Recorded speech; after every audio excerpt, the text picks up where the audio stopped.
Orient bell tiles studio से आप देख रहे हैं एबीपी न्यूज। नमस्कार, मैं हूं संदीप चौधरी। आज सीधा सवाल में बात होगी वोट चोरी पर। रार की तकरार की अब बात पहुंच गई है चुनावी बहिष्कार तक भी। पहले तेजस्वी यादव कह रहे थे, अब आरजेडी के वरिष्ठ नेता हैं, राज्यसभा सांसद भी हैं, मनोज झा, वो कह रहे हैं आने वाले दिनों में सड़क पर आंदोलन करेंगे और अगर जरूरत पड़ी तो चुनाव का बहिष्कार भी किया जा सकता है। ऐसा हो चुका है दर्शकों।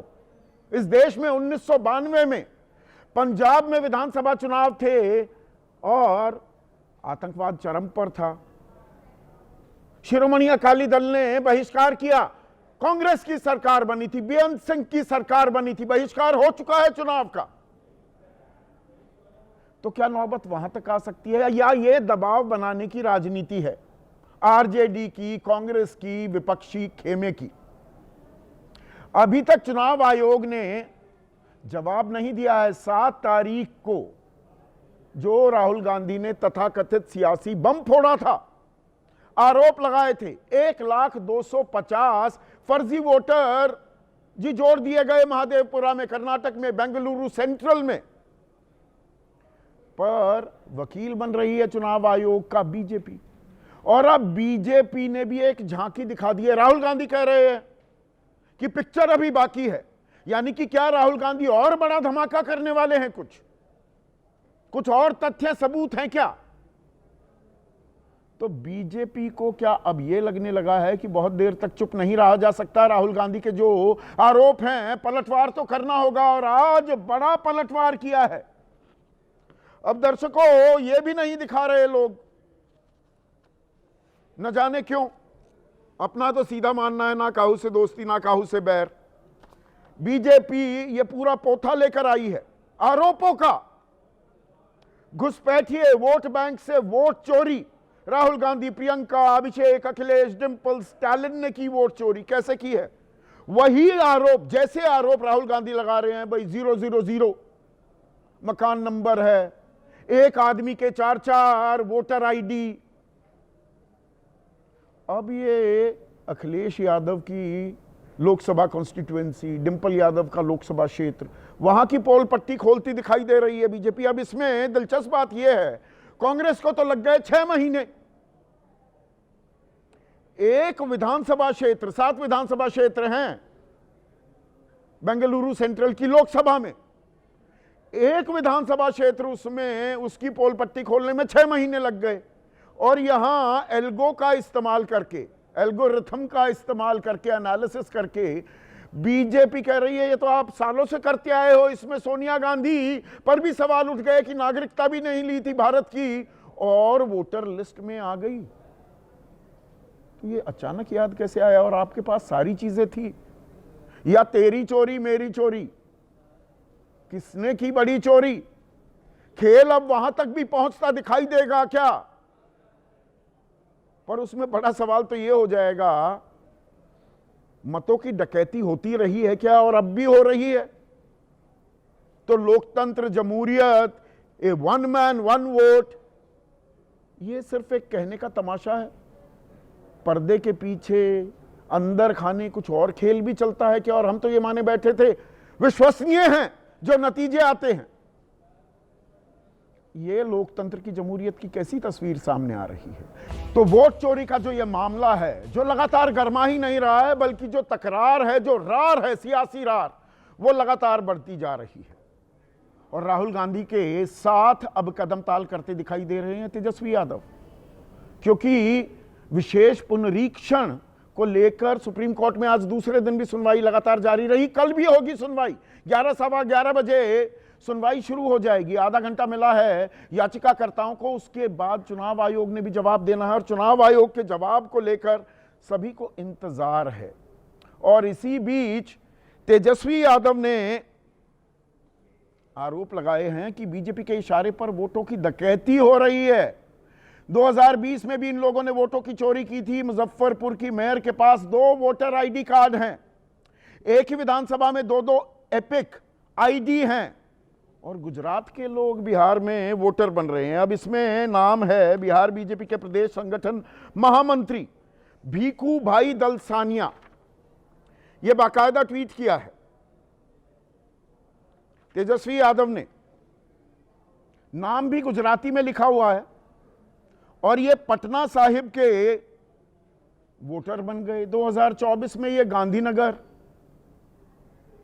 के वोटर थे। अमित शाह गृह मंत्री का लोकसभा क्षेत्र, तो ये हर चुनाव में नई नई जगह वोटर बनते जाएंगे, तो 5 साल में कितनी बार वोट डाल देंगे?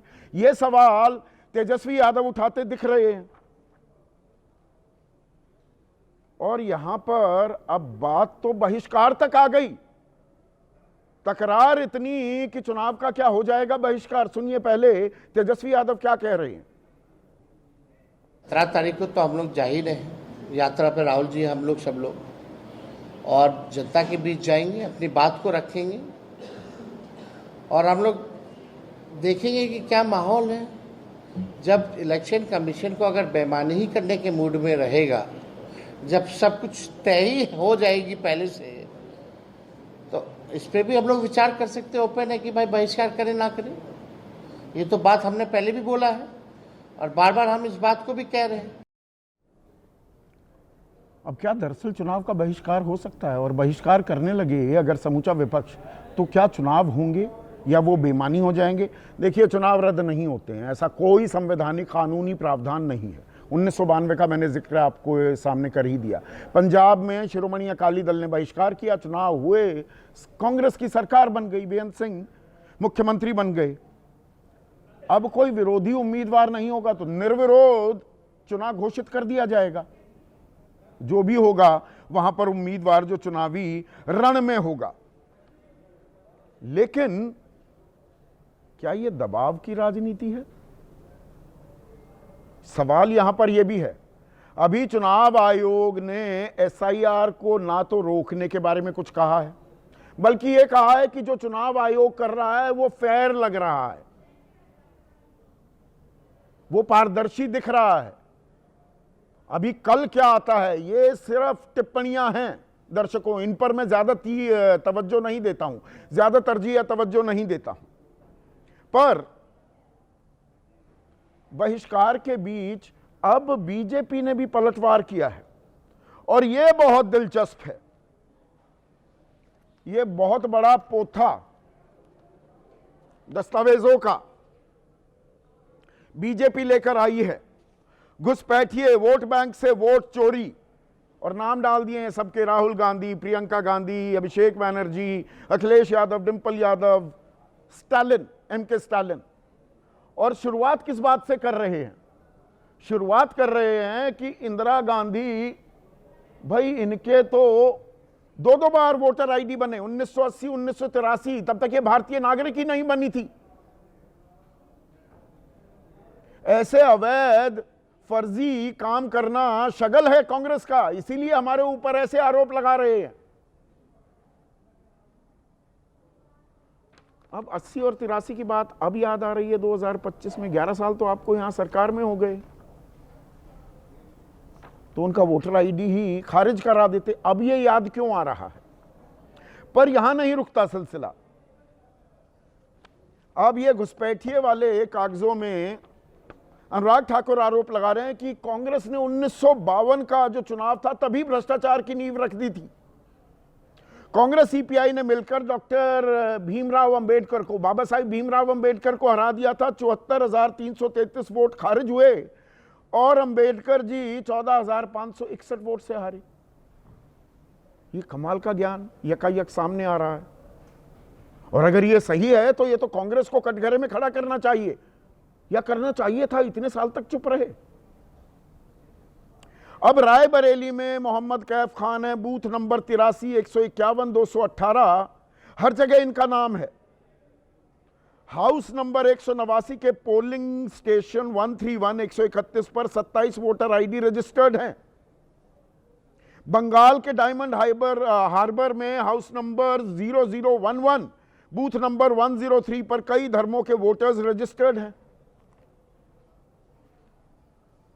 अब पवन खेड़ा कांग्रेस के मीडिया हेड हैं, वो कह रहे हैं हमें तो 6 महीने लग गए एक विधानसभा को ढूंढने में, ये इन्होंने एक ही दिन में सब कुछ ढूंढ निकाला। अब ये कैसे निकाला है, थोड़ी इसकी वानगी आपके सामने मैं पेश करता हूं। कन्नौज ये लोकसभा क्षेत्र है अखिलेश यादव का। अब based on algorithmic analysis of voter rolls from years 2021 and 2024, 2021 से 2024 के बीच इन्होंने पता कर लिया, बीजेपी ने 16,163 डुप्लीकेट वोट्स हैं, दो 1,53,919 गलत पते हैं, 25,772 अलग अलग घरों में पाए जा रहे हैं वोटर्स, मिक्स्ड हाउस होल्ड, और 74,531 वोटर ये जोड़ दिए गए। कुल मिलाकर ये जो आंकड़ा है ये 2,91,798 डाउटफुल वोटर्स, संदेहास्पद, फर्जी नहीं कह रहे, संदेहास्पद वोटर हैं। और जी अखिलेश यादव 1,70,922 से जीते। और मैनपुरी ये डिंपल यादव की कंस्टिट्यूएंसी लोकसभा क्षेत्र, 14,088 डुप्लीकेट वोटर्स, 1,76,078 गलत पते, फर्जी पते, 16,216 मिक्स्ड हाउस होल्ड, अलग अलग घरों में पाए जा रहे हैं, और 49,532 ये जोड़ दिए गए।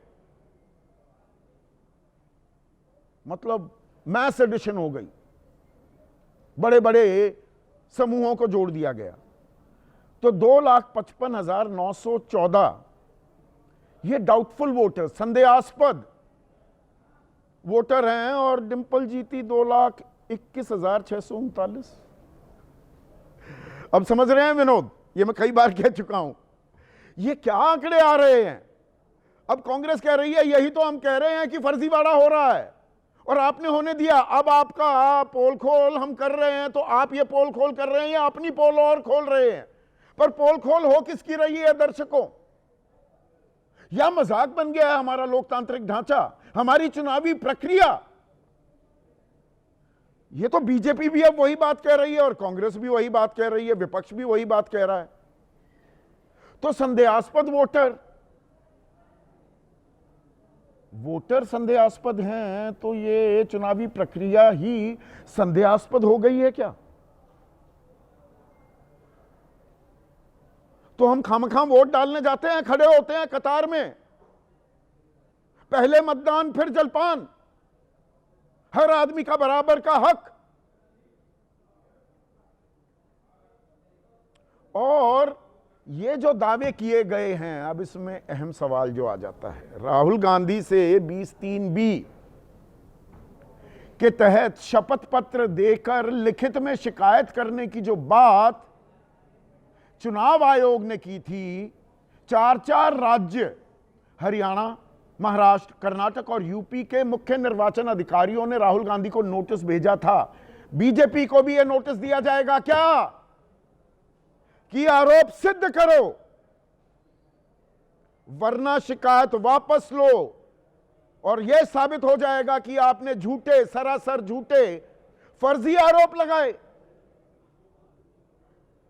एक बिल्ली के गले में घंटी बांधी जा रही है तो दूसरे को क्यों छोड़ा जाए? इंसाफ का तकाजा तो यही है। तो ये कहां आ गए हम दर्शकों? इसी पर आज हम चर्चा करेंगे। ऐसे में आज का सीधा सवाल, सर पर बढ़ी रार, चुनाव का होगा बहिष्कार और वोट चोरी पर बीजेपी की झांकी, पिक्चर अभी है बाकी। और कितने खुलासे होने वाले हैं। अब बीजेपी ने किया, अब राहुल गांधी कुछ और करेंगे क्या? और चुनाव आयोग गांधी जी के 3 बंदर बना रहेगा। उसने तो 7 तारीख का, ना तो सुप्रीम कोर्ट ने देखा, उन्हें पता ही नहीं लगा कि ऐसा कोई खुलासा हुआ ही, आज कहा गया। चुनाव आयोग तो गांधी जी के 3 बंदर बना हुआ है, वो ना बुरा सुनता है, ना बुरा देखता है, ना बुरा बोलता है, तो वो कोई प्रेस कॉन्फ्रेंस नहीं कर रहा। चर्चा में मेरे साथ एनडीए के अहम घटक हैं, क्योंकि हम बीजेपी की बात कर रहे हैं। राजीव रंजन जेडीयू के मुख्य प्रवक्ता, सुरेंद्र राजपूत कांग्रेस के राष्ट्रीय प्रवक्ता मेरे साथ जुड़ गए हैं, श्याम सुंदर शरण हम के राष्ट्रीय प्रवक्ता हैं, एनडीए का अहम हिस्सा हैं, बिहार सरकार में साझीदार हैं, पवन वर्मा देश के बड़े राजनयिक रह चुके हैं, राष्ट्रीय महासचिव हैं और मुख्य प्रवक्ता हैं जन स्वराज पार्टी के, बिहार में चुनावी ताल ठोक रहे हैं पहली बार। मेरे साथ विजय त्रिवेदी वरिष्ठ पत्रकार हैं, किसी परिचय के मोहताज नहीं। मनोज झा वरिष्ठ नेता हैं, राज्यसभा सांसद हैं आरजेडी के, वो इस चर्चा में जुड़ गए हैं। सौरभ मालवीय भी बीजेपी की तरफ से हैं। लेकिन मनोज झा, क्या आप चुनावी बहिष्कार की तैयारी कर रहे हैं? बात नहीं समझा पा रहे हैं? रार इतनी, तकरार इतनी की बात पहुंच गई बहिष्कार तक।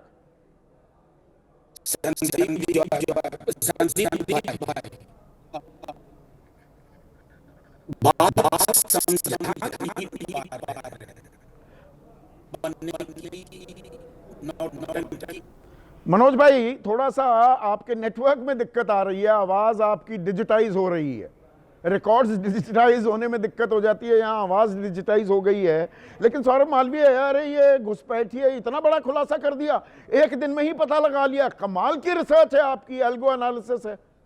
इनको लग गए 6-6 महीने, आपने एक दिन में ही पोल पट्टी खोल दी।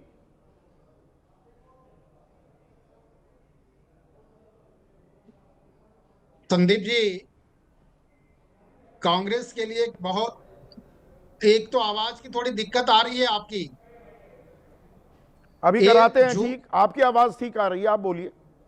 जी जी, प्रश्न पूरा नहीं आ पाया था। संदीप जी, एक बहुत फेमस कांग्रेस पे लाइन पूरी देश, दुनिया और जनता को मालूम है, न खाता न बही, जो कांग्रेस कहे वही सही। तो कांग्रेस के ये जुमले बड़े बड़े सिद्ध हैं और वो समय समय पर आते रहते हैं। और पहले से भी मैं इस बात को कई बार कह चुका हूं, आज भी रिपीट कर रहा हूं कि श्रीमान राहुल गांधी के नेतृत्व में कांग्रेस लगातार 3 दर्जन से अधिक छोटे बड़े चुनाव हारी है। तो ये हार के हताशा, निराशा, मैं कांग्रेस का तो सवाल ही नहीं पूछा, अभी आप कांग्रेस में घुस गए। मैं तो बीजेपी की बात पूछ रहा हूं। आपने एक दिन में सारा एल्गो एनालिसिस कर लिया, विश्लेषण ऐसा किया, आपने पोल पट्टी खोल दी कि संदेहास्पद वोटर 2,55,914 है मैनपुरी में और 2,21,639 से ही जीती। एक मिनट। हाँ। तो लोकतंत्र का सबसे बड़ा उत्सव होता है मतदान। लोकतंत्र के गले का हार है मतदान। और उस मतदान की, लोकतंत्र की आस्था को, प्राण को नकारने की बात करने वाले, सोचिए कितनी साजिश से भरे हुए लोग हैं। तो आप भी तो सुर में सुर मिला रहे हैं। उन्होंने 1,250,000 फर्जी वोटरों का जिक्र किया, आप तो यहाँ 2.5 लाख संदेहास्पद वोटर्स की बात कर रहे हैं। दर्शकों को दिला रहा हूँ, भारत बोध एक शब्द होता है, भारत बोध। अच्छा, अरे भाई, भारत में जन्मना होना जरूरी है भारत को समझने के लिए। तो जो भारत में का नहीं, इस पर सवाल और डिबेट की बात ही नहीं है, ये आस्था और विश्वास की बात है। ये भारत को मानने, भारत को जानने, भारत को पहचानने, भारत को जीने, भारतीयता की पहचान की बात नहीं हो रही है। मैं ये कह रहा हूँ 2,55,914 डाउटफुल वोटर्स मैनपुरी में, कन्नौज में 2,91,798, बनारस में भी बता देते कितने संदेहास्पद वोटर हैं, और लखनऊ में भी बता देते जहां से राजनाथ सिंह जीत कर आए। संदीप जी, आपके प्रश्न नहीं आ रहे, कट रहा है कुछ, मुझे लगता है जूम की प्रॉब्लम दिख रही है। हाँ। इसलिए आपकी बात स्पष्ट नहीं हो रही है। नहीं, बनारस का और लखनऊ जहां आप बैठे हैं वहां भी संदेहास्पद वोटर कितने हैं बता। अरे भाई, जो कांग्रेस कह रही थी वही बीजेपी भी कहने लगी। मुझे ये समझ नहीं आ रहा फर्क क्या है। चुनावी प्रक्रिया ही संदेहास्पद है, अब तो बीजेपी भी कह रही है। नहीं आ रहे हैं। अच्छा, आप रुकिए ना, आप रुकिए। राजीव रंजन, ये तो पूरी प्रक्रिया ही संदेहास्पद हो गई। जो कांग्रेस कह रही थी, विपक्ष कह रहा था, वही अब बीजेपी कहने लगी। देखिए, अब मैं सनसनी पैदा करने के पक्ष में तो नहीं हूं, लेकिन इतनी बात तय है, मतदाता सूची में अनियमितताएं हैं एसआईआर का औचित्य इसी से साबित हो जाता है कि अनेक विधानसभा क्षेत्रों और लोकसभा क्षेत्रों में कहीं भारतीय जनता पार्टी ने आरोप लगाया और पहले कांग्रेस ने आरोप लगाया, लेकिन इतनी बात तय है कि जो भी अब तक आरोप लगे हैं वो मतदाता सूची में गड़बड़ियों को लेकर लगे हैं। तो फिर फर्क क्या है दोनों के आरोपों में? ये तो एक ही बात हो गई। ये तो पोल खोल हो रही है। चुनाव आयोग काहे की निष्पक्षता पारदर्शिता दिखा रहा है? ये तो पक्षपाती हो रहा है सारा काम। दाल काली नहीं, दाल में काला नहीं, पूरी दाल काली है। अब आयोग पर बार बार देखिए, नहीं संदीप चौधरी जी, आयोग के कार्यप्रणाली पर बार बार सवाल खड़े करने का काम अभी रोक देना चाहिए। जब ऑनरेबल सुप्रीम कोर्ट की लगातार टिप्पणियां आ रही हैं, उन्होंने दूसरे दिन तक के सुनवाई के दौरान ऐसी कोई टिप्पणी नहीं की है जिससे आयोग धर्म संकट में दिखे, नहीं सुप्रीम कोर्ट ने अच्छा किया। मैं भी कोई ऐसी मैं तो इस बात पर कह रहा हूं, बीजेपी भी तो अब वोट चोरी का ही आरोप लगाने लगी ना। कह रही है घुसपैठिए, वोट बैंक से वोट चोरी कि राहुल गांधी ने वोट चोरी की, प्रियंका, अभिषेक, अखिलेश, डिंपल, स्टालिन। अरे सरकार आपकी, राज्य सरकार आपकी, डबल इंजन यूपी में, और चोरी कर ले गए अखिलेश और डिंपल। नहीं, तो ये केवल उत्तर प्रदेश का मसला तो नहीं है ना। अगर स्टालिन का मसला है तो ये इंडिया ब्लॉक का मसला है। अगर वायनाड का मसला है तो ये इंडिया ब्लॉक का मतलब है। अच्छा। अगर ये बंगाल का मामला है तो ये टीएमसी और तो जैसे शपथ पत्र मांगे गए थे राहुल गांधी से जैसे शपथ पत्र मांगे गए थे, चुनाव आयोग मांगेगा ना अब शपथ पत्र बीजेपी के नेताओं से, अनुराग ठाकुर से, कि शपथ पत्र दो वरना आरोप वापस ले लो, ये झूठे आरोप हैं। देखिए, आप अब मुझसे क्यों अपेक्षा रखते हैं कि आयोग क्या करेगा ये मैं आपको बताऊं? ये तो आयोग को, ये सवाल तो आयोग से पूछना चाहिए आपको। नहीं, आजकल वकील बना हुआ है पूरा एनडीए खेमा। वकालत तो आप लोग कर रहे हैं ना चुनाव आयोग की। आप बुलाते हैं तब तो हम लोगों को बोलना पड़ता है। आप अगर बुलाना बंद कर देंगे हम क्या तो ऐसी गुस्ताखी कैसे करूंगा मैं? हमारा ये कहना है, देखिए संदीप जी, सबसे बड़ा सवाल क्या है? मतदाता सूची में गड़बड़ियों की शिकायतें आम हैं। आज ड्राफ्ट प्रकाशन के बाद भी कई कमियां पाई गई हैं और आयोग ने बिल्कुल स्पष्ट कहा है कि दूसरे चरण में जब आपत्तियां आमंत्रित की गई हैं, हम इसकी तो जांच सिर्फ अखिलेश या डिंपल की लोकसभा क्षेत्र का क्यों बता रहे हैं? बनारस का भी बता दें, लखनऊ का भी बता दें कि वहां पर संदेहास्पद वोटर कितने हैं। ये तो पूरी की पूरी प्रक्रिया पर अब शक जाहिर किया जा रहा है ना। मैं लार्जर पिक्चर अगर देखूं राजीव जी, तो एसआईआर पर भरोसा रखेंगे आप तो देश के सभी संसदीय क्षेत्रों की तस्वीर आपके सामने आ जाएगी। देश में जब बारी बारी से सभी राज्यों में एसआईआर होंगे या बिहार के बाद पश्चिम बंगाल के साथ कुछ अन्य राज्यों में होंगे या कैसे होंगे, ये तो आयोग स्पष्ट करेगा। लेकिन एसआईआर पूरे देश में कराने का जो उनकी मंशा है ये उन्होंने बता दिया। तो उसी में पता लगता है विजय सिन्हा के पास दो वोटर आईडी कार्ड हैं और ये एपिक नंबर SGH 2122471 और नाम क्या है? भीखू भाई दलसानिया, बीजेपी के प्रदेश संगठन महामंत्री। पिछले साल 24 के लोकसभा चुनाव में गांधीनगर से वोट डाला, इस बार पटना से डालेंगे। एक मतलब 5 साल में आदमी 5 जगह से वोट डाल सकता है। अब सवाल, अगर डुप्लीकेट मतदाताओं के संख्या की बात करेंगे तो आयोग ने तो संख्या जारी किए हैं और ये पूरा का पूरा जो प्रकरण है, विजय सिन्हा का मामला हो, तेजस्वी यादव का मामला नहीं, हो, ये भीखू भाई दलसानिया इन्होंने बाकायदा वो गए होंगे ना, देवर का मामला, BLO को आवेदन दिया होगा कि भाई अब मैं पटना का निवासी हो गया। तो ये सही काम हो रहा है या ये तो फर्जीवाड़ा है सीधा सीधा? नहीं, मैं तो सीधी बात कह रहा हूं, इसीलिए एसआईआर जरूरी है। अच्छा। और जो लोग चुनाव के इनका नाम कट गया है अब करते हैं, देखिए कि भाई ऐसे नहीं कर सकते आप। अनइंटरप्टेड आप हाँ। 30 सेकंड दे दीजिए प्लीज। हाँ, मुझे अनइंटरप्टेड 30 सेकंड दे दीजिए। देखिए, सबसे पहली बात क्या है, बिहार के संदर्भ में मैं कहूंगा, लोकसभा चुनाव 2024 में हुए, हम लोगों ने इसी मतदाता सूची पर 40 में 30 सीटें जीती हैं। तो एक विनिंग कॉम्बिनेशन आप देखेंगे, जो भी खेल होते हैं, चाहे वो क्रिकेट हो, हॉकी हो, चाहे वो किसी भी तरह का जिसमें एक टीम खेल रही हो, उस कॉम्बिनेशन के बारे में कहा जाता है कि उसमें छेड़छाड़ क्यों करना है। अगर सरकार की मंशा बेईमानी करने की है और आयोग का इस्तेमाल हो रहा है, नहीं, तो फिर हम विपक्ष लोगों के ने तो नेता जहां विधानसभा जीतते के हैं वो उपचुनाव वोट को चोरी सबसे करते ताजा हैं, परिणाम। आप जहां जीतते उसमें हैं तो वहां चारों वोट चोरी सीटें नहीं हम लोगों ने होती। जीत ली। मनोज झा जुड़ गए हैं मेरे साथ। मनोज झा, अभी वोट चोरी पर तो आता हूं, पर आप तो ये तकरार इतनी बढ़ा रहे हैं, चुनावी बहिष्कार की बात हो रही है, ये दबाव दिया जा रहा है या दरअसल आप चुनाव का बहिष्कार भी कर सकते हैं? संदीप जी, मैं अब तक की बहस सुन रहा था, हालांकि मुझको लग रहा है कि आप आज पूरा नेटवर्क डिस्टर्ब्ड है। मैं आपकी भी आवाज नहीं, तो आपके लेवल पर भी सौरभ मालवीय जी ने भी कहा, हो सकता है सरकार की मंशा ना हो कि इस पर विशद चर्चा हो। पार्लियामेंट में तो नहीं हुई, आपके शो में भी ना हो, शायद ये मंशा रही हो।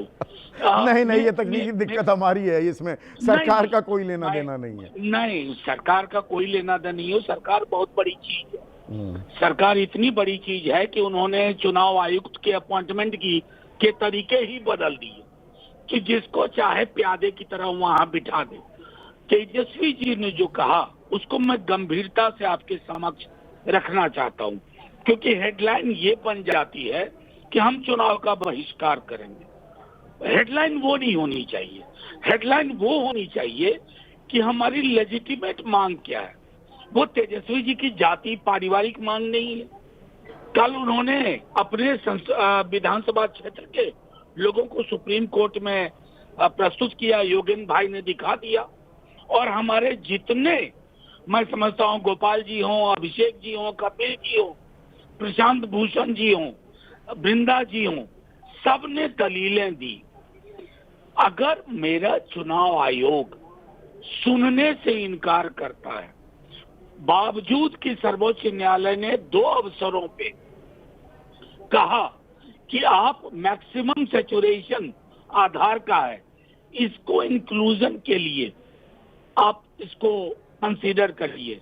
चुनाव आयोग की हठधर्मिता, अहंकार, और आपके शो पे पहले मैंने कहा है कि ये चुनाव आयोग के बारे में मुझको कहने में कोई आपत्ति नहीं है। अहंकार और अज्ञानता का सम्मिश्रण है, और संभवतः इनका आदर्श बांग्लादेश का चुनाव आयोग बन गया। पर मैं आपके आरोपों को राजनीतिक आरोप क्यों ना मानूं, आप याचिकाकर्ता भी हैं, आप भली भांति वाकिफ हैं सुप्रीम कोर्ट में क्या कहा जा रहा है, क्या बोला जा रहा है। सुप्रीम कोर्ट तो ना तो इस प्रक्रिया को रोकने को तैयार है, नहीं रोकी है, और वो कह रहे हैं जो चुनाव आयोग कर रहा है वो सही दिख रहा है।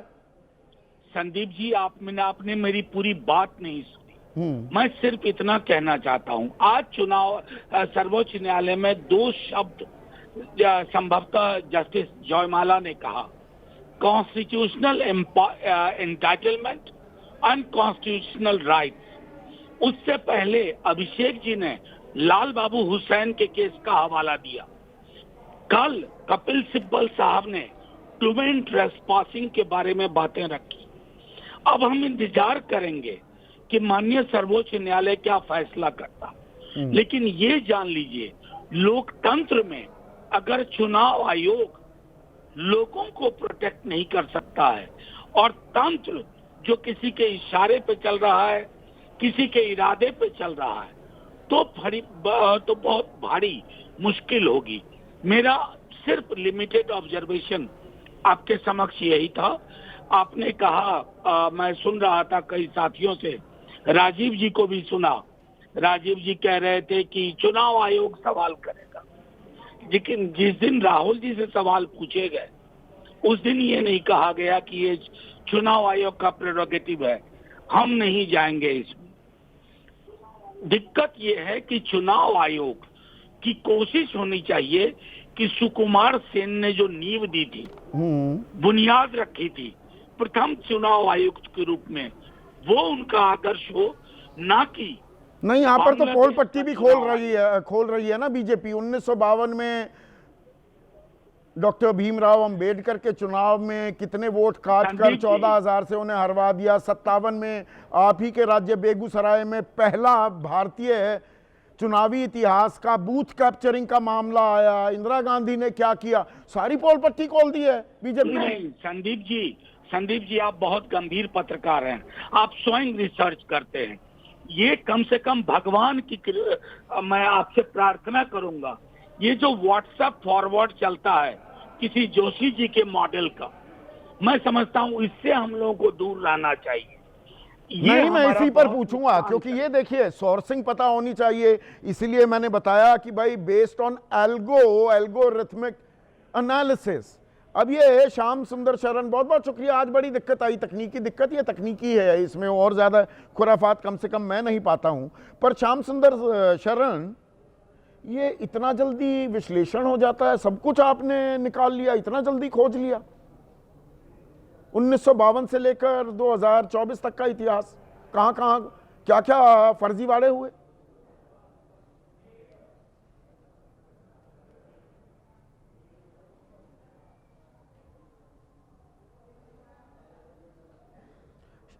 श्याम सुंदर शरण, आपको आवाज आ रही है?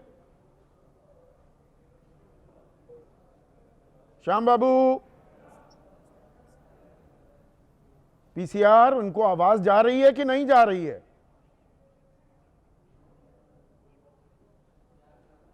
तो दोबारा से जोड़िए। पवन वर्मा,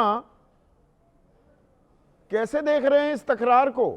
अभी कांग्रेस आरोप लगा रही थी फर्जीवाड़े का, वोट चोरी का, अब बीजेपी कह रही है घुसपैठिए, वोट बैंक से वोट चोरी की। वोट चोरी तो विपक्ष के नेता कर रहे हैं और सरकार उन इलाकों में, भाई यूपी की बात हो रही है, डबल इंजन सरकार है। कुछ समझ पा रहे हैं? बहुत बहुत शुक्रिया संदीप जी, बहुत बहुत शुक्रिया संदीप जी। कुछ मुझे दोहरे मापदंड नजर आते हैं। अगर बीजेपी चुनाव आयोग के हक में और विपक्ष को गलत साबित करने पर चुनाव आयोग के ही द्वारा किए गए पुराने चुनावों पर उंगली उठाती है, तो वो उसकी लोकतंत्र की आस्था का सबूत है। और अगर विपक्ष सवाल उठाता है तो वो संविधान की उपेक्षा चिट भी मेरी पट भी मेरी। अब इस तरह से तो डिबेट हाँ, चिट भी मेरी पट भी मेरी। अब अगर मान लीजिए अपने उत्साह में बीजेपी स्वयं ये कबूल कर रही है कि भाई पहले भी जब चुनाव हुए हैं तो ये चुनाव आयोग जिसका ये आंख मूंद करके बचाव कर रहे थे, उससे गलतियां हुई हैं, तो ये फिर क्यों नहीं कबूल सकते कि जो आज हो रहा है, जो एसआईआर की एक्सरसाइज है जिस पर अभी सर्वोच्च न्यायालय में सुनवाई जारी है, वो क्यों नहीं इसको कबूल कर सकते कि शायद चुनाव आयोग ने जो ये निर्णय लिया है वो सही नहीं है, केवल इसलिए क्योंकि विपक्ष उस पर प्रश्न उठा रहा है। बीजेपी को बिना सोचे चुनाव आयोग के संवैधानिक आस्था पर उत्तेजित होकर के एक जवाब देना। नहीं, अब इसमें तो बात सोनिया गांधी तक चली गई है कि सोनिया गांधी 1980 1983 वो कट ऑफ डेट जो है तब तक की नागरिकता नहीं ली थी, पर उनके तो वोटर आईडी बन गए थे। अरे अगर ये जानकारी आज पता लग सकती है तो पहले भी पता होगी। तो 11 साल से आपकी सरकार, ये तो सोनिया गांधी के लिए बहुत ही ज्यादा एम्बैरेसिंग हो जाता है, उनका नाम ही काट दो कि फर्जीवाड़े से आप वोटर बने हुए हैं, तो इस पर तो दंडात्मक कार्रवाई हो सकती है। नहीं संदीप जी, मैं सिर्फ 2-3 बातें कहना चाहता हूँ। हाँ। पहली बात तो अगर ये और थोड़ा शोध करें तो ये भी कहेंगे कि जवाहरलाल नेहरू भारत के नागरिक ही नहीं थे, तो इससे कोई हम निष्कर्ष पर तो पहुंचते नहीं है। हाँ। हास्यास्पद बात हो जाती है। नहीं, पर इसमें फिर ना सर हास्यास्पद नहीं, ये आरोप का आरोप के रूप में जवाब क्यों माने हम इसे? अगर चुनाव आयोग कहता है राहुल गांधी को 4 राज्यों के मुख्य निर्वाचन अधिकारी नोटिस देते हैं कि शपथ पत्र पर दस्तखत करके लिखित में शिकायत दो, वरना वापस लो और मान लो कि झूठ बोल रहे हो, यही पैमाना लागू होना चाहिए ना बीजेपी पर भी? नहीं, इंतजार हमें करना चाहिए, कल तक ये नोटिस मिल जाने चाहिए ना बीजेपी को। नहीं, मैं अपनी बात पूरी कर लूं। हाँ। संदीप जी, पूरी बात कर जी। पहली बात तो चुनाव आयोग का शपथ पत्र मांगना, हलफनामा मांगना, मैंने तो आज तक किसी लोकतंत्र में ये प्रक्रिया नहीं देखी है कि अगर विपक्ष कोई प्रश्न पूछे तो उनसे कहा जाए कि साहब आप शपथ पत्र दीजिए कि जो आप कह रहे हैं हर तरह से सही है। तो मैं आपसे पूछता हूं, मैंने पहले भी पूछा हुआ टेलीविजन पे कि चुनाव आयोग क्यों नहीं शपथ पत्र देता है कि अब तक जितने चुनाव उसने कराए हैं आज के गठित चुनाव आयोग ने, उसमें एक भी जायज वोट और नहीं स्पेशल समरी रिवीजन किया था ना बिहार में 6 जनवरी को, वो खत्म हुआ, वो सामने आ गई थी, अंतिम मतदाता सूची आ गई थी सर। तो 6 महीने बाद उसमें से 65,64,000 लोग कैसे कट गए? 6 महीने में इतना बदल गया, 25 लाख लोगों की मौत हो गई। और मैं सर ये कहना मैं कहना चाहता हूं संदीप जी, बस मैं थोड़ा सा वक्त चाहूंगा कि 30 सेकंड आप मुझे दे दें। देखिए 2000 हम SIR की प्रक्रिया से के खिलाफ नहीं है, वोटर लिस्ट की शुद्धता के हम पक्ष में हैं। हम सिर्फ ये पूछ रहे हैं कि जब 2003 में आपने यही एक्सरसाइज कराई थी तो आपने चुनाव के 1 साल पहले शुरू किया था। आज वो सर्वोच्च न्यायालय में भी ये बात रखी गई, पर जब बिहार में जहां 8 करोड़ वोटर हैं तो आप 4 महीने से भी कम पहले ये एक्सरसाइज करने की कोशिश मतलब करते इतनी हैं, जल्दबाजी, तो मचेगी। बिल्कुल इतनी फिर हड़बड़ी क्यों की जा रही है? ठीक है सर, ठीक है सर। श्याम सुंदर शरण, मैं और एक बात और कहूंगा, मैं प्लीज जोड़िए सर। एक बात और, हाँ, मैं किसी चुनाव का जन स्वराज के प्रवक्ता के रूप में कह सकता हूं हम बहिष्कार नहीं करेंगे। इसलिए नहीं करेंगे कि हमारा भी यूं दिखाता है आंखें मुझे बागबान जैसे गुलशन पे कुछ हक हमारा नहीं, हमारा हक है इस लोकतंत्र में, हम बहिष्कार नहीं करेंगे। तो आप बहिष्कार नहीं करेंगे? सैलाब खड़ा हो चुका है, बहुत अच्छी बात, आप बहिष्कार नहीं करेंगे, लेकिन श्याम सुंदर शरण, अगर विपक्ष कहे, कांग्रेस कहे तो चुनाव आयोग नोटिस दे देता है। ये बीजेपी अब ये जो खुलासा कर रही है ये तो पूरी दाल काली दिख रही है, इनसे भी वो शपथ पत्र लेना चाहिए ना। जी देखिए, निश्चित तौर पर जिन बातों की चर्चा हो रही है, अगर कांग्रेस पार्टी को मिला है तो थोड़ा सा इंतजार करना चाहिए। जैसे कि तेजस्वी प्रसाद यादव जी को जब उनका ईपिक 2 पाया गया तो उनको नोटिस मिला, उसके बाद उप मुख्यमंत्री विजय सिन्हा जी का भी 2 ईपिक का मामला आया तो लोग हंगामा करने लगे बगैर इंतजार किए हुए। लेकिन आपने देखा होगा कि चुनाव आयोग ने उनको भी नोटिस किया, भीखूभाई दलसानिया को भी मिलना चाहिए। मुजफ्फरपुर की मेयर का मामला आया, देखिए चुनाव आयोग ने उनको भी नोटिस तो जारी किया। बीजेपी को आ जाएगा नोटिस। पर इसमें बीजेपी जो कह रही थी ये खिसियानी बिल्ली खंबा नोचे, ऐसा कुछ हेरा फेरी हुई नहीं, अब खुद कह रही है। मतलब उत्तर प्रदेश में डिंपल और अखिलेश ने हेरा फेरी की। संदेहास्पद 2,91,798 वोटर्स कन्नौज में थे और 1,70,922 से जीते, सब कुछ अपने हिसाब से कर लिया। तो बाकी जहां बीजेपी जीती वो भी गिनवा दो, उसका भी आंकड़ा दे देते। आपकी आवाज क्लियर नहीं आ पा रही है, लेकिन मैं जो समझ पा रहा हूं कि जो आरोप भारतीय जनता पार्टी ने लगाया या कांग्रेस पार्टी की तरफ से आरोप प्रत्यारोप हो रहे हैं, इसमें जो भी राजनीतिक दल का जो अपना एक जिस तरह से वो काम करते हैं वो ठीक है। विपक्ष जिस रूप से चुनाव आयोग को घेरने का प्रयास करता है, हम कहते हैं कि भारतीय जनता पार्टी का मसला ये नहीं है, न ये हिंदुस्तानी आवाम मोर्चा का मसला, न ये कांग्रेस का मसला है। अगर आपको यह लगता है, कम से कम सुप्रीम कोर्ट पर नहीं, तो बीजेपी को ही, चाहे कांग्रेस, चाहे चुनाव आयोग ना मांगे, श्याम भाई, बीजेपी के नेताओं को, अनुराग ठाकुर को शपथ पत्र पर हस्ताक्षर करके लिखित में ये शिकायतें देनी चाहिए ना चुनाव आयोग को। भाई अगर गड़बड़ झाला करके डिंपल और अखिलेश जीते हैं तो इनकी सांसदी खारिज करो। नहीं हो सकता है वो दें, अभी तो आज मामला आया ही है अब उनकी क्या तैयारी है मैं उनकी बात तो नहीं कह सकता हूँ। अच्छा। हो सकता है वो कल तक करना नहीं, परसों चाहिए तक ना, नहीं, पर उनकी तैयारी हो रही होगी, वो दे सकते हैं। लेकिन मेरा कहना संदीप जी स्पष्ट रूप से है कि आप किसी पर भरोसा मत करो, कम से कम सुप्रीम कोर्ट पर तो भरोसा करना चाहिए। सुप्रीम कोर्ट की नजरों के सामने, सुप्रीम कोर्ट के ऑब्जर्वेशन में सारी चीजें हो रही हैं, सुप्रीम कोर्ट उस पर टिप्पणियां भी कर रहा है, सुप्रीम कोर्ट हर चीजों को देख भी रहा है। तो आपको कम से कम जो चलिए मामला सुप्रीम कोर्ट के संबंधित है, फैसले का तो या इंतजार लोकतंत्र में करेंगे, कम से कम कल इतना भी तो सुनवाई लोकराज होनी होना है चाहिए। और चुनाव आयोग का भी जवाब आएगा। लेकिन तेरा खुलासा मेरा खुलासा, तेरा सियासी बम मेरा सियासी बम, तेरी वोट चोरी मेरी वोट चोरी, सुरेंद्र राजपूत खेल अब यहां आ गया है क्या?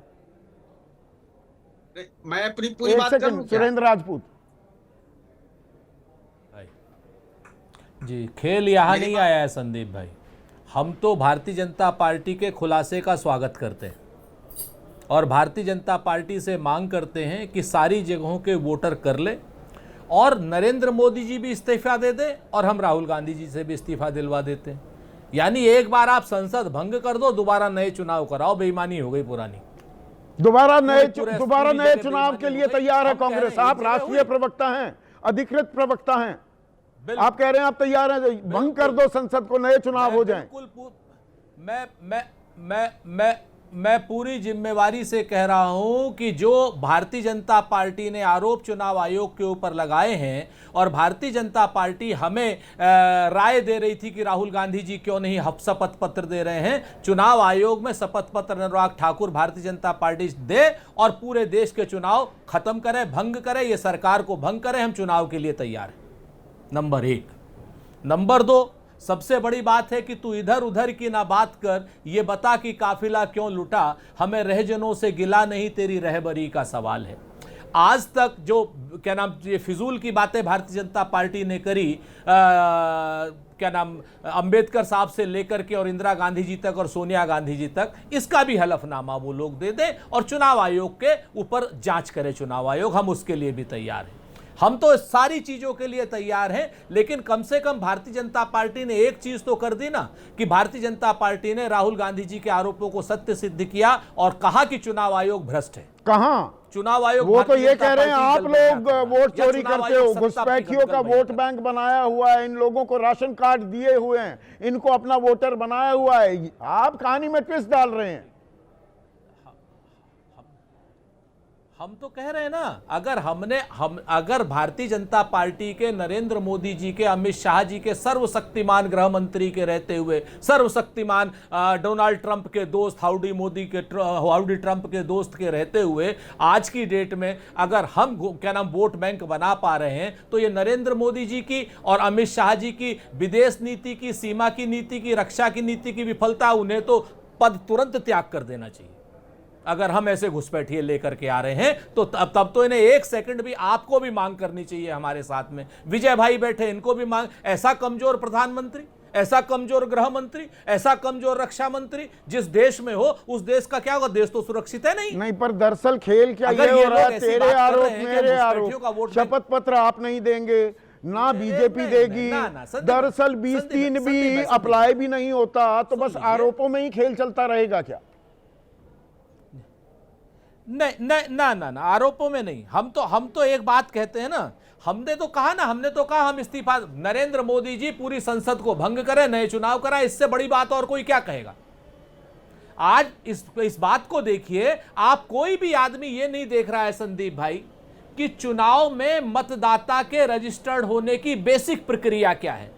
मुझे शर्म आती है इस बात की भारतीय जनता पार्टी और चुनाव आयोग के ऊपर। हमारे दर्शक हैं, देखिए नासिकवासी हैं, मैं रोक रहा हूं थोड़ा सा आपको। वो ये कह रहे हैं ये तो अजीब बात है कि सत्ता पक्ष और विपक्ष दोनों ही चुनाव आयोग के काम पर सवाल उठा, मतलब ये अजीबोगरीब एक खेल हो रहा है। हाँ सर, हाँ वही बात, बिल्कुल वो मैं उस साथी को कहना चाहता हूं कि मैं जिंदा हूं, मुश्तहर कीजिए और मेरे कातिल को खबर कीजिए। मैं आपसे फिर से एक ही कहता हूं कि मतदाता पहचान पत्र बनने के लिए और वोटर लिस्ट के लिए देश के नागरिक को यह स्वघोषणा करनी पड़ती है कि मैं इस देश का नागरिक हूं, मेरा मतदान का पहचान पत्र बना दीजिए। उसके बाद डॉक्यूमेंट्स अगर उसके फोर्ज पाए जाएंगे तो चुनाव आयोग कार्रवाई करेगा। यहां पर चुनाव आयोग पहले कह रहा है कि तुम नागरिक हो, यह सिद्ध करो। नागरिक हो ये सिद्ध करो, उसके बाद हम तुम्हारा पद में जबकि अख्तियार ही नहीं है चुनाव आयोग के पास, ऐसा कोई हक नहीं है कि वो नागरिकता तय करे किसी की। कोई अख्तियार नहीं। और दूसरी बात, इससे भी महत्वपूर्ण बात मैं आपको बताता हूं। एक तो चीज ये है, चुनाव आयोग के अख्तियार ही नहीं, ये चुनाव आयोग बिल्कुल पूरी तरीके से फर्जीवाड़ा करने की कोशिश कर रहा है। पर इसमें क्या गंभीर बात बताइए कि हमें तो किसी काम में लग गए 6 महीने। सर वही बता रहा, गंभीर बात बता रहा। रुक जाइए 2 मिनट रुक जाइए सर, मतलब थोड़ा सा, क्योंकि आप तो, मैं आपसे एक बात और कहता हूं, आप देखिए कि हमें एक विधानसभा की कॉन्स्टिट्यूंसी को मैप करने में 6 महीना लग गए। चुनाव आयोग ने हमको तो कागज वाली लिस्ट दी, और चुनाव आयोग से हमें लगता है कि चुनाव आयोग ने अनुराग ठाकुर को इलेक्ट्रॉनिक दी। उन्होंने एक ही दिन में 6 लोकसभा का कर दिया। तो भैया या तो किलो में चुनाव आयोग तौल ले और या लीटर में, यही तो फर्क है कांग्रेस और बीजेपी में। खेल क्लियर हो रहा कांग्रेस है का संगठन इतना मजबूत है, उनकी ये रिसर्च इतनी भारतीय जनता मुकम्मल है। पार्टी- आप वो बैलगाड़ी हो नहीं सर और वो स्पोर्ट्स कार है। सर रुक जाइए, नहीं सर रुक जाइए ना, देखिए ऐसा मत करिए। मैं तो यही कह रहा हूं यार, हमारे साथ आप तो बेईमानी मत कीजिए, चुनाव आयोग को करने दीजिए ना। मैं आपसे फिर से वही बात कह रहा हूं कि 6 लोकसभा की अगर इलेक्ट्रॉनिक क्या नाम लिस्ट उनको मिल सकती है, डिजिटल लिस्ट भाजपा को मिल सकती है, तो वो इलेक्ट्रॉनिक डिजिटल लिस्ट पूरे देश की हमें भी मिल जाए, नरेंद्र मोदी जी सहित हम सबका बता दें, तो कम से कम चुनाव एक बार रद्द हो और उसके बाद नया चुनाव हो, नए तरीके से। चलिए भाई, नहीं, ये आप बड़ी बात कह रहे हैं। कांग्रेस यहाँ पर संसद भंग करने की भी अब मांग कर रही है, संसद को भंग कर दो और नए चुनाव हो जाएं। पर इसमें एक सेकंड विजय भाई, सवाल ये है, एक दर्शक ने सवाल भी पूछा है कि वो रायबरेली में घपला है या बिहार में घपला है, वो जिम्मेदारी तो चुनाव आयोग की है ना। ये कांग्रेस बनाम बीजेपी का चश्मा ये जबरदस्ती लगाने की या लगवाने की कोशिश हो रही है क्या? दोनों जगह गलती है, जिम्मेदारी तो चुनाव आयोग की है। बिल्कुल, जिस तरह से संदीप भाई जो आया है उसमें तो ऐसा लग रहा है कि सारे कुएं में भांग पड़ी है। हाँ। और चुनाव आयोग उसको देख रहा है। हाँ। अब दरअसल क्या है कि जैसे वो कहावत होती है ना कि शीशे के घरों में रहने वाले पत्थर नहीं फेंका करते। अब पत्थर तो सब लोग फेंक रहे हैं, शीशे के घरों में रहते हैं, लेकिन बात वहाँ तक होती तो चलता है। ये तो सब हम्माम का मामला है, और हम्माम बनाया शीशे के घर में और उस पर पर्दे नहीं लगे हुए, और नंगे सभी हो रहे हैं। अब वो तो या आप नंगे जानते हैं हाँ, कि नहीं, क्या हो रहा है। कहावत का ही लेकिन जिक्र कर रहा हूं इससे यहाँ पर। पूरे के पूरे हमारे इलेक्शन सिस्टम पर, इलेक्टोरल सिस्टम पर बड़े सवाल खड़े बड़े सवाल हो गए ना। ये गंभीर सवाल है कि इस तरह से बात हो रही है। जो मैं अनुराग जी ने जो खड़े किए बात, उसको भी खारिज नहीं कर सकता। उन्होंने जो बात की है उसकी भी जांच हो जाए, जो भी हो। और आपकी बात से सहमत हूं कि इलेक्शन कमीशन नहीं, पर यहाँ पर जो सुरेंद्र राजपूत ने सवाल उठाए, ये इलेक्ट्रॉनिक वोटिंग लिस्ट के बिना इतना जल्दी एनालिसिस हो सकता है क्या? एल्गो एनालिसिस खुद कह रहे हैं, बेस्ड ऑन एल्गो एनालिसिस। और फिर सर बीजेपी को भी अपनी तरफ से एफिडेविट दे देना चाहिए, उनको तो अपने आप ही दे देना चाहिए था, देना चाहिए ना इलेक्शन कमीशन के बिना भी। लेकिन ये बड़ा गंभीर मसला हो गया और अभी तो सुप्रीम कोर्ट में चल रहा है। तो मुझे लगता है जब कल इस पर बहस होगी तो ये सब मामला भी सामने आएगा ही कि किस तरह नहीं। और से ये बात चुनाव बहिष्कार से मैंने सवाल किया था, यहाँ पर तो सुरेंद्र राजपूत कह रहे हैं कर दो संसद भंग। कांग्रेस अब तो अब यहाँ तक आ गई, भंग कर दो, एक बार और चुनाव हो जाए। भाई चुनाव बहिष्कार कोई लोकतंत्र का सही तरीका नहीं है। चुनाव बहिष्कार क्यों करना है? इस लड़ाई को ये जो पवन वर्मा ने कहा कि हमारा हक है, हम हमारा हक है, क्यों लड़ाई लड़ना है? लेकिन इस तरह से क्या हो रहा है, मैं एक गंभीर बात आपको कह रहा हूं कि हम पूरे इलेक्टोरल सिस्टम पर सवाल खड़ा कर रहे हैं। और जो आम आदमी है जिसे इसमें भरोसा कि वो वोट इसलिए देता है, आप तो रोज कहते हैं कि आप वोट देंगे, सरकार आपकी है, और यहाँ तो इतना वो कर दिया, आपने रायता फैला दिया है कि समझ नहीं आ रहा है कि क्या हो रहा है। ये देश के लिए खतरनाक है, ये देश के लिए खतरनाक है। और समझिए, मतलब मैं इसको जोड़ नहीं रहा, लेकिन आप बांग्लादेश के चुनाव से हाल देखिए। बांग्लादेश के चुनाव में जिस तरह से पिछली सरकार के चुनाव को डिस्क्रेडिट हुआ था, बिल्कुल उसका असर आप देख रहे हैं, किसने डिस्क्रेडिट किया, किसने नहीं किया। और यहाँ पर भी अगर इसी तरह से सारे सवाल खड़े होंगे तो बहुत बड़ा संकट खड़ा हो सकता है। इसलिए सब लोगों को मिलकर इस पर काम करना चाहिए। ये एक दूसरे पर आरोप की बात नहीं है। और चुनाव आयोग को खुद आगे आना चाहिए। चुनाव आयुक्त के.एम. नूरुल हुड्डा, उनको गिरफ्तार भी किया गया, वहां सार्वजनिक तौर पर वहां पर मार पिटाई की नौबत आ गई, लोग इतने आक्रामक हो गए, इतने गुस्सा हो गए। सिटीजनशिप का जो मसला उठा रहे हैं, सारा मामला हो रहा है कि नागरिकता का, तो कॉन्स्टिट्यूएंट असेंबली में 9, 10, 11 अगस्त 1949 को 3 दिन बड़ी बहस हुई है। आर्टिकल 5 से लेकर आर्टिकल 11 तक जो कॉन्स्टिट्यूशन में है, जो सिटीजनशिप को तय करता है, और उसमें बहुत सारी चीज़ें साफ साफ है। उसको इलेक्शन कमीशन भी पढ़े, मेरे ख्याल से तो पढ़ा ही होगा तो साफ हो जाएगा, जिसमें कहा गया कि भाई भारत में पैदा होने वाला, उसके माता पिता का, और वो किस तरह से नागरिकता की बात की गई है, रिलीजन को लेकर, माइग्रेशन को लेकर, तो उससे नहीं, सारा अब मसला। सुप्रीम कोर्ट में चुनाव आयोग कह रहा है वो 2003 की मतदाता सूची में जो लोग थे उनके नाम रहेंगे, और उनके जो इसीलिए मैं बच्चे कह रहा हूं हैं कि वो 9-10 अपना संबंध दिखा दें। तो भाई इतना रायता क्यों फैला दिया पहले? इसीलिए मैं कह रहा हूं कि वो कॉन्स्टिट्यूएंट असेंबली की भी पूरी डिबेट देख ले, जिसमें किस तरह से नागरिकता पर बड़ी बहस हुई है, और उसमें एक एक मुद्दे पर आज जितने सवाल खड़े हो रहे हैं उन सब का जवाब उसमें है। ऐसे में आखिरी सवाल ये, एक कांग्रेस ने, राहुल गांधी ने सियासी बम, तथाकथित सियासी बम फोड़ा, 7 तारीख की बात है, आज तक कोई कुछ नहीं बोला है चुनाव आयोग, औपचारिक प्रेस कॉन्फ्रेंस नहीं की। अब एक और झांकी दिखा रही है बीजेपी, राहुल कह रहे हैं पिक्चर बाकी, तो ये आरोपों में ही आगे चलते रहेंगे, उससे तो और ह्रास हो रहा है, सत्यानाश हो रहा है हमारी चुनावी प्रक्रिया का, हमारे लोकतांत्रिक ढांचे का। बिल्कुल ठीक आप कह रहे हैं, वही मैं कह रहा हूं कि पूरे चुनावी प्रक्रिया का ढांचे का हो रहा है, और इससे इलेक्शन कमीशन ही तो सवालों के घेरे में आ रहा है ना, तो उन्हें अपनी प्रतिष्ठा के लिए खुद सामने आकर ये बीजेपी के तत्काल प्रभाव से चुनाव आयोग को एक प्रेस कॉन्फ्रेंस करनी चाहिए, लेकिन वो करते हैं क्या? करते हैं क्या? वो कानून से ऊपर, संविधान से ऊपर, जनता जनार्दन आप लोगों से ऊपर भी हो गया है क्या चुनाव आयोग? ये अपने आप में सवाल है, क्योंकि यहाँ पर दोनों तरफ से सवालों की बौछार शुरू हो गई है, और इसमें छींटे किस पर लग रहे हैं? चुनाव आयोग पर। तो जवाब कौन देगा? चुनाव आयोग। कब देगा? इंतजार रहेगा।